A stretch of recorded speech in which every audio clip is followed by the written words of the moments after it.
Assalamualaikum warahmatullahi wabarakatuh. Alhamdulillah rabbil alamin. Wassalatu wassalamu ala asrofil anbiya wal mursalin sayyidina wa maulana Muhammadin wa ala alihi wa sahbihi ajma'in. Amma ba'd. Yang kami hormati Ketua Masjid Nurul Iman Bapak Haji Mustafa Al-Hadi, yang kami hormati Imam Masjid Bapak Ustadz Isro, yang kami hormati para alim ulama, tokoh masyarakat, orang tua kami, Bapak Ibu sekalian, yang kami hormati Ketua RT Bapak Edwin, ada. Terima kasih Pak RT. Pak RW ada? Pak RW, terima kasih Pak RW atas kehadirannya, dan tokoh-tokoh masyarakat yang lain yang mohon maaf tidak bisa saya rinci satu persatu, yang tentunya senantiasa dirahmati oleh Allah Subhanahu wa Ta'ala.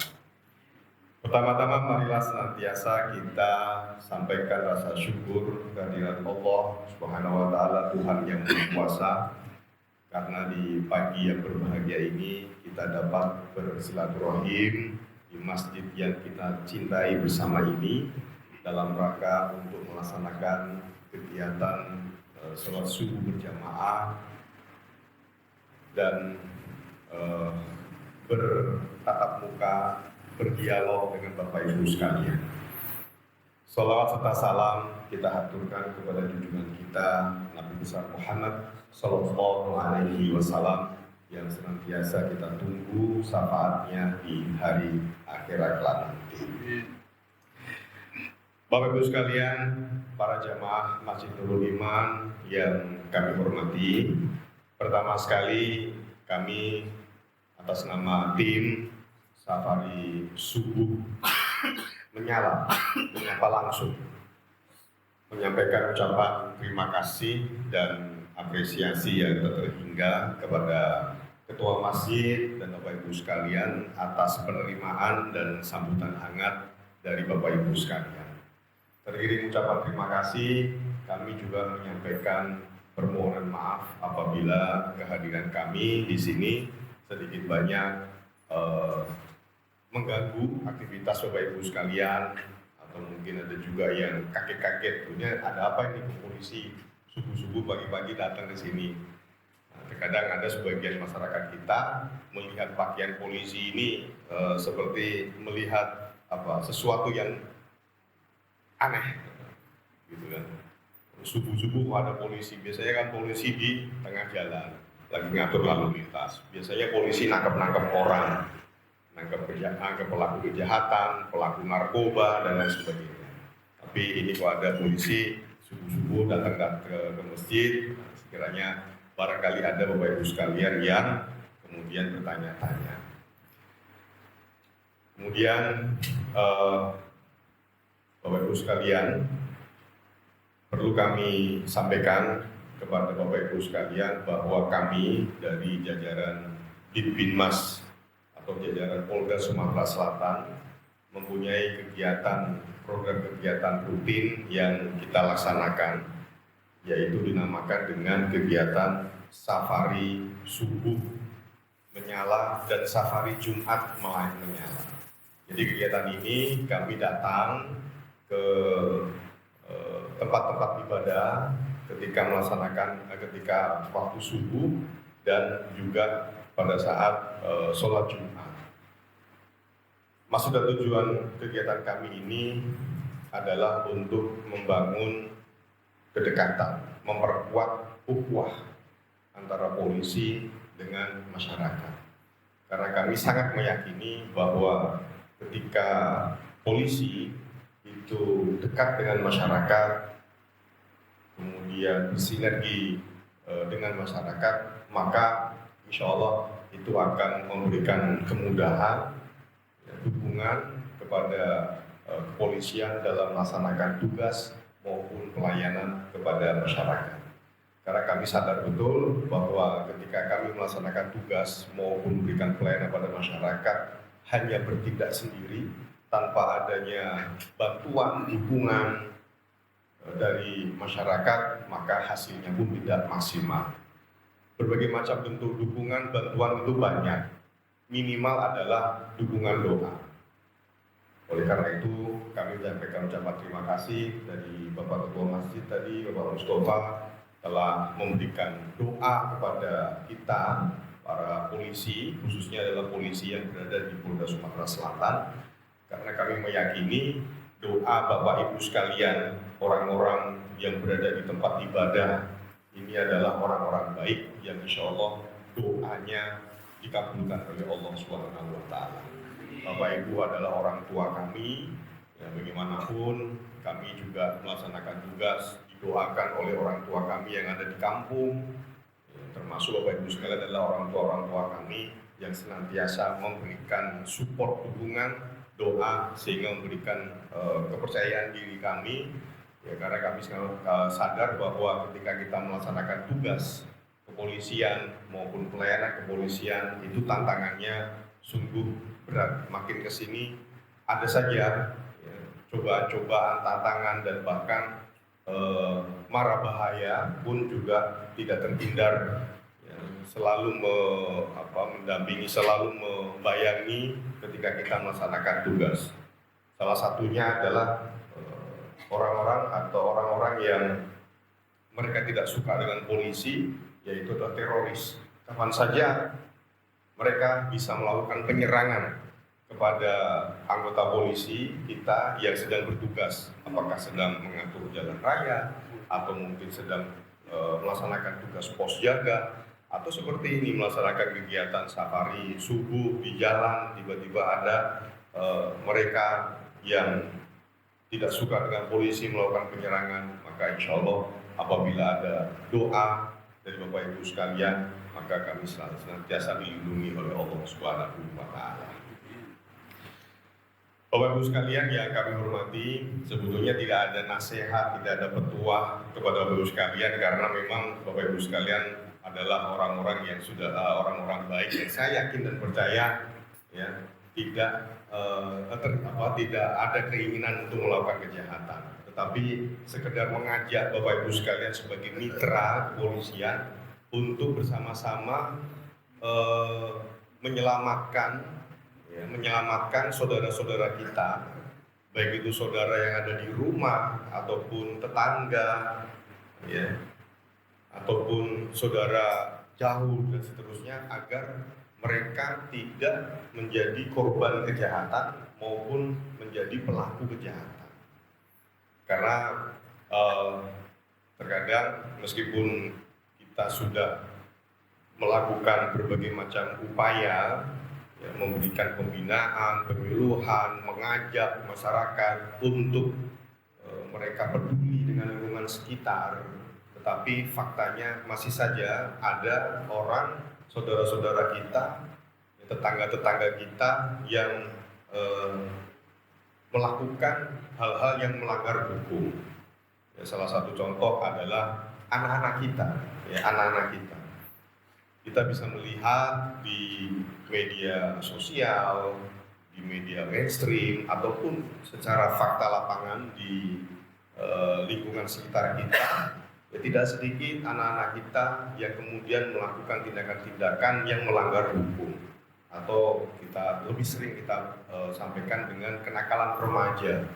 Ada yang melakukan tawuran, balap liar, bahkan ada juga yang terlibat dalam penyalahgunaan narkoba, baik itu mereka menggunakan langsung ataupun dan bahkan ada juga yang mengedarkan. Nah, ini merupakan bentuk keprihatinan kita bersama. Memang kita sadari bahwa pengaruh lingkungan, pengaruh media sosial itu sangat kuat. Inilah tantangan kita orang tua zaman sekarang. Beda zaman dulu kita waktu kecil, Pak. Kalau dengan kita waktu kecil dulu, saya masih ingat, masih SD, SMP, belum ada media sosial, TV pun juga masih dulu Pak, TVRI saja.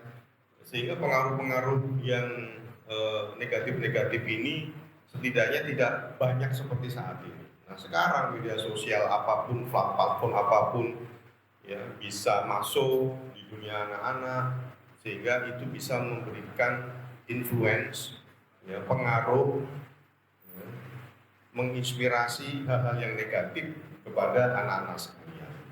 Maka yang perlu kita lakukan adalah perkuat akhlak mereka, perkuat adab mereka. Kemudian tingkatkan lagi kepedulian kita kepada anak-anak kita untuk saling mengingatkan. Itulah yang perlu kita lakukan. Kemudian apabila di lingkungan sekitar Bapak Ibu sekalian ada hal-hal yang pelanggaran-pelanggaran yang dilakukan oleh anak-anak kita ataupun masyarakat yang lain, maka kiranya Bapak Ibu sekalian bisa menginformasikan kepada pihak kepolisian. Saat ini polisi mempunyai call center yang bisa ditelepon langsung oleh Bapak Ibu sekalian, ya, dan itu sangat mudah. Call center kita itu 110, bebas biaya, gratis. Jadi tinggal Bapak pencet aja, bisa melalui handphone, bisa melalui telepon rumah, telepon 110. Kalau di Amerika kan dulu ada namanya 911 Pak ya, 911. Nah, kita di kepolisian punya call center ya, yaitu 110. Tinggal dipencet, nanti akan diterima oleh kepolisian setempat. Kalau Bapak teleponnya dari sini, nanti akan diterima oleh Polsek apa di sini namanya? Polsek Sukarami. Ya, nanti akan diangkat oleh Polsek Sukarami. Kalau ternyata Polsek Sukarami tidak angkat, ditelepon nggak angkat, nanti akan otomatis dia akan lari ke Polrestabes Palembang. Polrestabes Palembang nggak angkat, mungkin petugasnya lagi ketiduran atau apa, itu pasti akan diangkat oleh Polda. Artinya bahwa telepon call center 110 ini pasti akan diangkat, ya pasti akan diangkat dan akan ditindaklanjuti. Nah, ini adalah bentuk pelayanan kami kepada Bapak Ibu sekalian agar Bapak Ibu sekalian itu tidak bingung-bingung lagi, karena kami tahu betul terkadang ada sebagian masyarakat kita yang ketika melihat, mendengar suatu gangguan kamtibmas, misalkan ada anak-anak yang nongkrong-nongkrong yang diduga sedang pesta miras atau mungkin menggunakan narkoba atau judi, tapi mau lapornya bingung, tidak punya nomor handphonenya. Ada Babin Kamtibmas, mana Babin Kamtibmas? Nah, Pak Babin Kamtibmas yang senantiasa 24 jam memberikan pelayanan kepada sekalian. Nah, Pak RT, Pak RW wajib mempunyai nomor handphone Babin Kamtibmas, sehingga ketika ada permasalahan sosial, permasalahan Kamtibmas yang ada di wilayahnya cepat disampaikan kepada Babin Kamtibmas, dan Babin Kamtibmas segera melakukan aksi, ya, segera kemudian menindaklanjuti apa yang menjadi keluhan permasalahan yang ada di tengah-tengah masyarakat. Sepanjang Babin Kamtibmasnya rajin, Pak RW kira-kira Pak Supono rajin nggak Pak? Pak RW, Babin Kamtibmasnya rajin nggak? Oke ya, nggak ragu-ragu ya. Kenapa? Rajin ya? Iya. Sering kesini. Baik. Kesini itu sholat apa? Sholat berjamaah. Jadwal. Apa? Jadwal. Oh, jadwal sholat. Babin Kamtibmas itu kalau sholat harus berpindah-pindah.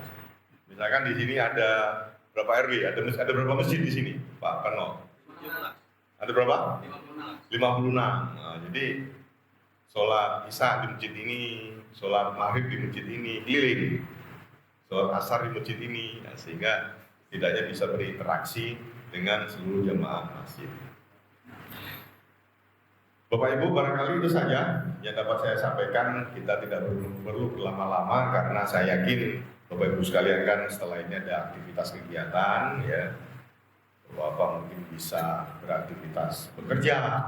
Tapi rata-rata nih kalau lihat dari wajah-wajahnya ini rata-rata sudah pada pensiun, Pak. Kebanyakan sudah pada pensiun. Kalaupun ada satu dua yang belum lah. Jadi aman lah ya, tidak terburu-buru lah. Atau ibu-ibunya mungkin biasanya kalau dari pulang dari sholat menyiapkan masak ya untuk anak istri, ulangi anak dan suami. Saya rasa itu saja yang dapat saya sampaikan. Ada yang mau ditanyakan? Kita keluhan-keluhan atau apa? Kalau ada, kalau enggak juga tidak apa-apa. Ini terima kasih kalau ada kopi ngerepotin jadinya. Dan saya udah pesan sama tim, kita jangan sampai merepotkan masjid. Kalaupun ada ini ya cukup minuman air putih saja begitu kan. Jadi ada kopi malah. Terima kasih Pak Ketua. Saya akhiri, Assalamualaikum warahmatullahi wabarakatuh. Waalaikumsalam. Nggak ada yang mau sampaikan? Ada yang sampaikan bahwa Nggak ada ya? KRT Kalau nggak ada nggak apa-apa.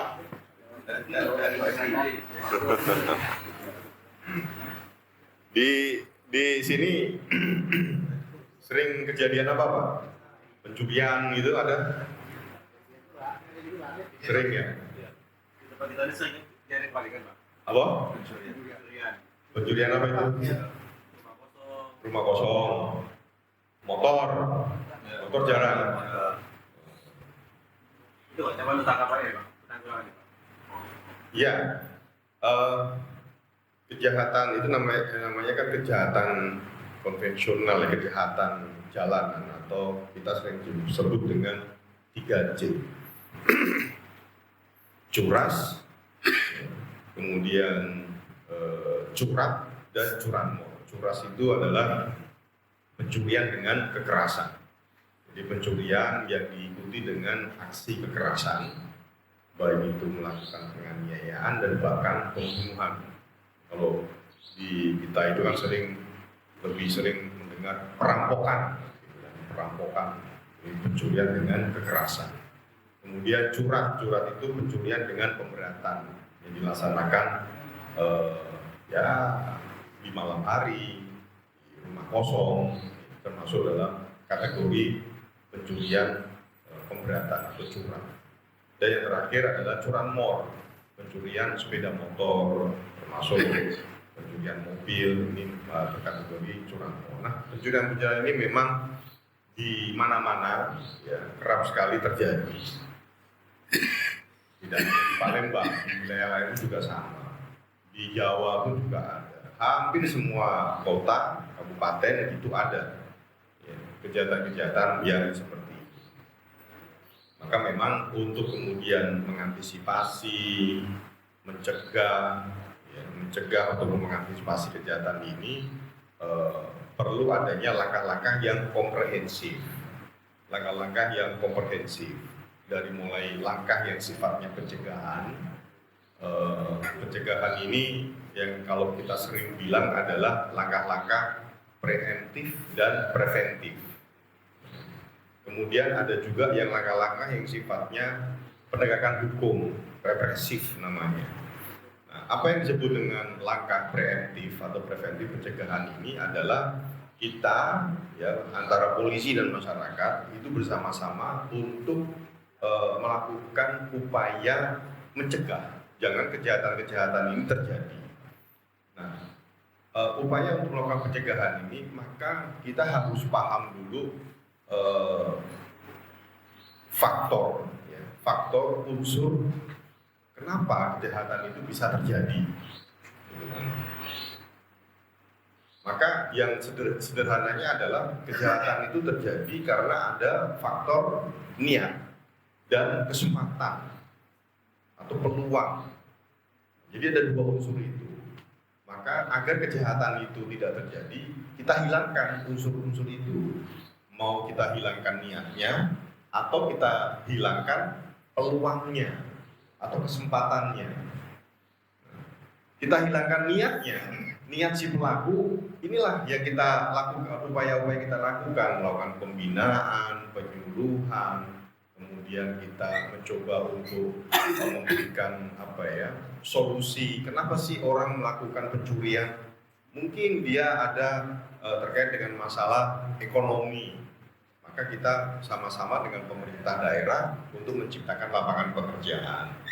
Atau mungkin karena ya pemahaman agamanya, pemahaman hukumnya itu dangkal, maka ya tugas kita para orang tua untuk memberikan pemahaman.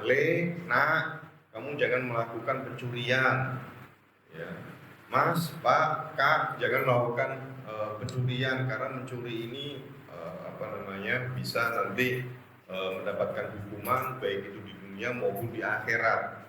Ya memang kadang nasihat-nasihat ini sudah sering kita lakukan, tetapi tetap saja mereka ada yang tetap melakukan pelanggaran hukum. Tapi ada juga yang sadar.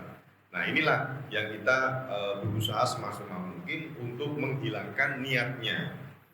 Nah kemudian berikutnya, kalaupun niat tidak bisa kita hilangkan, maka yang kita hilangkan adalah kesempatannya, peluangnya. Apa yang bisa kita lakukan? Ya paling contoh paling sederhana adalah kita melakukan kegiatan patroli. Baik itu patroli oleh kepolisian, Polsek, Polres, Babin Kamtibmas, atau patroli dari Satuan Kamling Warga. Satkamling Warga. Itu yang sering, yang paling bisa kita lakukan. Atau mungkin yang saat ini kita bisa lakukan adalah memasang CCTV. Ya CCTV. Setidaknya dengan adanya CCTV, orang melihat, oh ada CCTV, saya mau melakukan pencurian, mikir juga. Ya. Maka itu bisa menjadi salah satu upaya untuk pencegahan. Dari dua faktor ini, antara niat dengan peluang atau kesempatan, yang paling bagus itu adalah menghilangkan niatnya. Karena apa? Ketika seseorang tidak mempunyai niat untuk melakukan kejahatan, meskipun ada peluang, meskipun ada kesempatan, maka mereka pun juga akan urung melakukan kejahatan. Tapi kalau yang dihilangkan peluangnya, kesempatan, tapi niatnya masih ada, ya, maka dia bisa saja kemudian ketika peluang kesempatannya itu muncul, maka dia kemudian karena niatnya masih ada, maka dia bisa saja melakukan kejahatan. Contoh sederhana, misalkan seseorang mempunyai niat untuk melakukan pencurian rumah kosong, tapi ada polisi yang sedang patroli atau warga yang sedang patroli, maka dia tidak melakukan kejahatan, dia akan menunggu polisi yang patroli atau warga yang patroli, ditunggu itu. Setelah patroli lewat, barulah mereka beraksi. Beda dengan sebaliknya, kalau misalkan niatnya tidak ada, misalkan Bapak Ibu sekalian tidak ada niat mau curi, ada handphone jatuh di pinggir jalan, ada handphone bagus ini, ya kan? Tapi karena tidak ada niat, pada kesempatannya ada, bisa saja handphone itu dikantongi, bawa pulang ke rumah, ya, atau dijual. Tapi karena tidak punya niat untuk melakukan kejahatan, maka handphone itu diambil, kemudian diserahkan kepada petugas, ke kantor polisi ataupun ke tempat-tempat lain. Ya disampaikan, Pak, Bu, saya ada mendapatkan handphone punya orang. Nah itu yang lebih bagus ya, untuk menghilangkan niat. Nah yang terakhir adalah langkah yang sifatnya penegakan hukum, represif, ya. Ketika para pelaku kejahatan ini melakukan aksinya, kejahatan terjadi, maka kemudian kita reserse, ya, baik itu reserse umum, narkoba maupun krimsus, kemudian melakukan penangkapan, penegakan hukum untuk memberikan hukuman kepada masyarakat yang melakukan pelanggaran hukum, yang melakukan pencurian, agar yang bersangkutan itu ada efek jera, ya, efek jera bagi sang pelaku maupun efek jera bagi masyarakat yang lain. Itu juga bagian daripada pencegahan. Dengan kita melakukan penegakan hukum, menangkap, kemudian mengadili, memberikan hukuman, setidaknya masyarakat yang lain akan melihat, oh kalau saya mencuri, saya dihukum sekian tahun. Nanti anak istri saya seperti bagaimana, masa depan saya bagaimana. Nah ini juga merupakan langkah upaya pencegahan, tapi sifatnya adalah kita melakukan tindakan represi. Setidaknya itu yang bisa kita lakukan, Pak. Kita harus bekerja sama, bahu-membahu. Setidaknya Bapak Ibu sekalian membantu kita selain doa tadi, kemudian informasi yang bisa disampaikan kepada pihak kepolisian, sehingga kepolisian akan lebih fokus dalam melakukan penanganan maupun antisipasi. Ya, terkadang kita sadar Pak bahwa jumlah anggota kepolisian kan terbatas. Tidak mungkin 24 jam polisi ini berada di wilayah tertentu 24 jam. Tidak mungkin, karena memang keterbatasan anggota kita. Maka perlu adanya bantuan dari masyarakat dalam bentuk informasi. Secara berjenjang, kalau masyarakat ada ya, langsung ke pihak kepolisian bisa, atau bisa melalui RT, RW. Di RT RW ada grup Pak ya, ada grup WA kan ada kan? Ada Pak ya? Ada ya. Nah, grup WA ini setidaknya bisa menjadikan sarana komunikasi. Babin Kamtimas wajib masuk di dalam grup WA ya dari RW. Ada berapa RW di sini? 15. Berapa? 15 RW. Nah, Babin Kamtimas harus masuk ke RW grupnya itu. Sudah belum Pak RW? Sudah masuk ya? Dan bahkan syukur-syukur RT masuk lah. Oh, gini loh. Ya, jadi saben hari kerjanya Babin Kamtimas ya mantau di grup. Ya kan, mana tahu ada informasi-informasi penting yang memang perlu ditindaklanjuti oleh Babin Kamtimas. Ya, karena Babin Kamtimas ini mempunyai tugas 24 jam bersama dengan Bapak Ibu sekalian. Mereka nggak ada kewajiban untuk ngantor, dibebaskan kantor.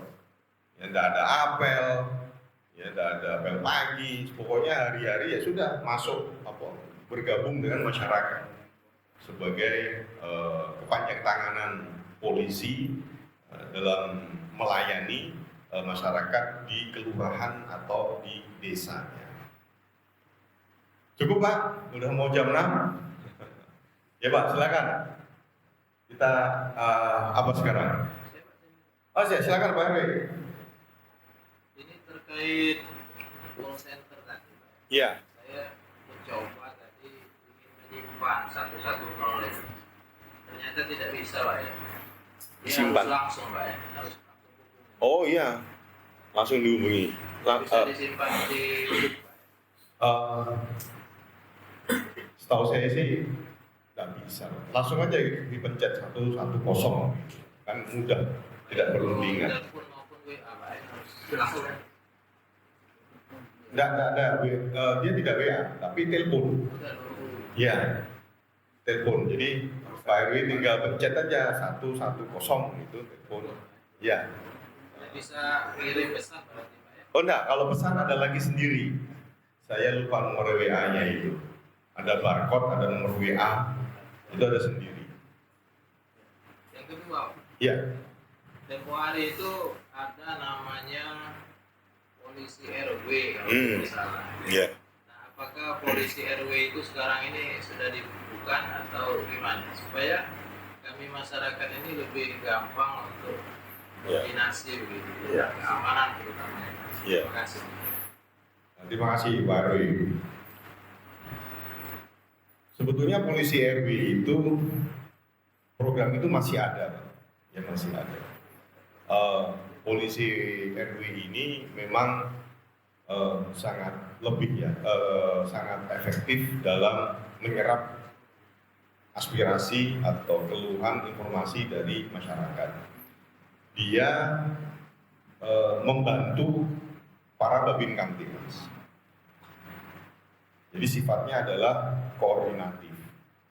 Karena fakta di lapangan memang Babin Kamtimas ini ketika dia mengcover masyarakat satu kelurahan ada 15 RW ini cukup berat meskipun bisa, apalagi ditopang dengan kecanggihan teknologi, ada WA di situ, maka itu juga akan memberikan kemudahan Babin Kamtibmas untuk bisa berkomunikasi intens dengan para ketua RW maupun dengan masyarakat melalui di grup WA itu. Namun kemudian kita waktu itu mencoba untuk lebih ke dipersempit lagi, dimikrokan lagi, itu ada namanya dengan polisi RW.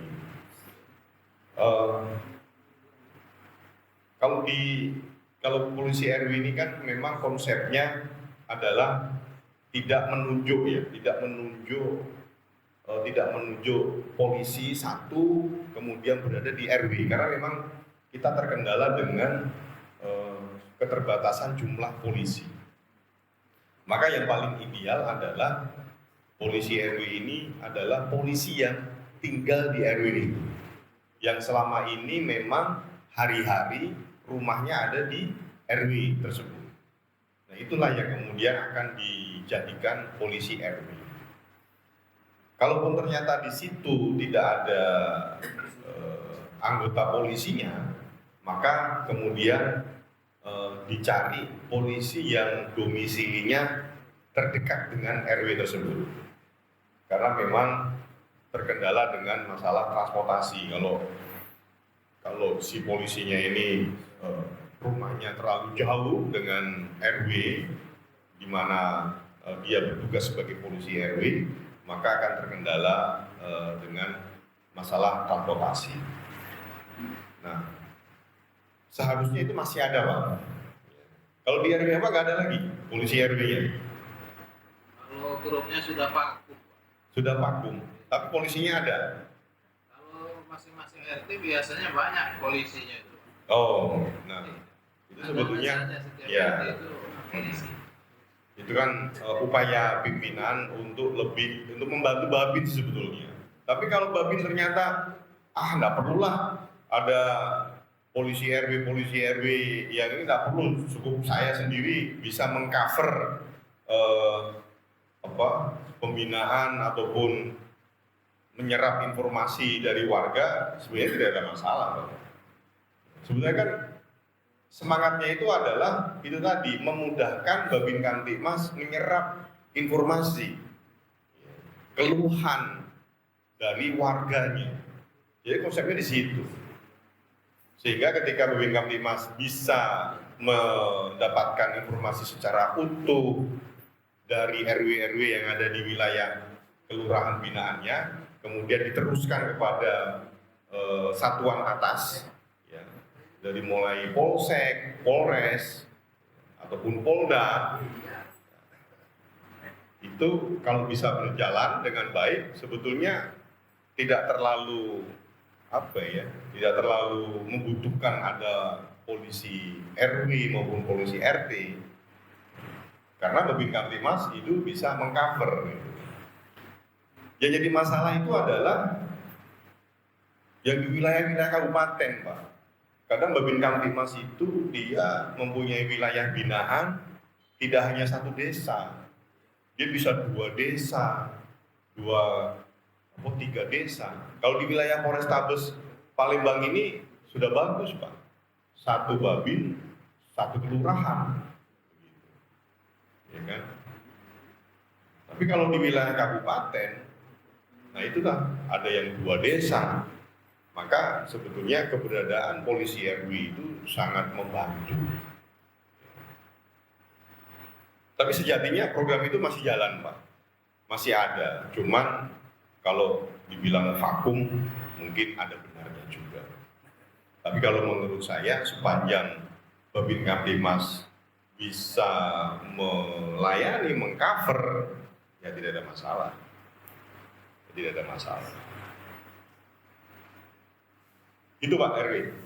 Cukup ya?